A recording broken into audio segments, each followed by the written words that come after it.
childhood on a farm in New Jersey, which is not a sentence you would expect to hear since we are the Garden State, but we're actually the top producer of cranberries.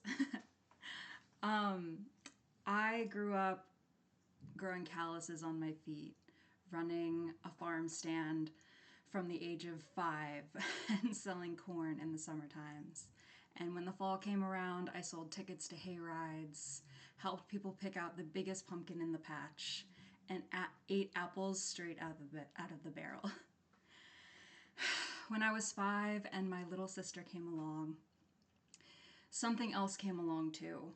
The biggest traumatic event that my family has ever experienced.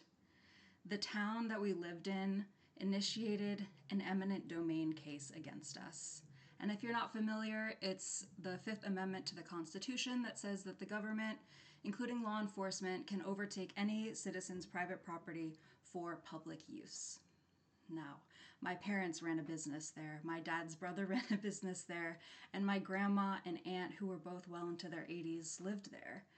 And we invited the public to come and join us on the farm. So what exactly did the public need it for? We didn't really understand. My dad's family had owned the land since 1920, and they had seen the town grow from rural New Jersey to suburbia to high-density housing and a high number of immigrants. The eminent domain case designated the farm as open space, which coincidentally meant that the town could sell, lease, or donate the land to private developers. So started a multi-decade legal battle where my dad, along with his 5 siblings and 8 cousins, who all jointly owned the property, hired high-powered lawyers to fight a government we had no business fighting. My grandmother, who had escaped the Nazis in Hungary, died on that farm, thankfully before we were kicked off. And my aunt, who ran the dairy store, also died during the fight. Some wanted to sell, some wanted more money because the land was worth more than what they were offering, and some wanted to stay. Of course, the strategy and the relationship splintered. My parents, who had a doubly vested interest in staying on the land because they ran a business and had their family there, hired a high-powered lawyer to increase the value at least.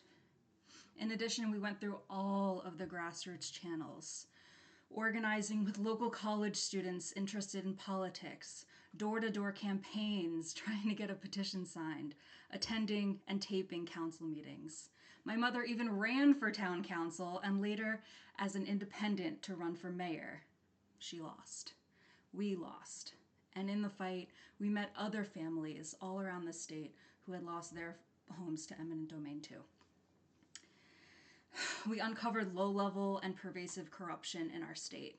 This judge's son-in-law was the township attorney. This county freeholder played golf every Sunday with the developer they hired to value our land. My uncle even wore a wiretap that led to the resignation of the governor at the time. And I remember seeing the newspaper the day after he had resigned, and the headline said, quote, "I am a gay American."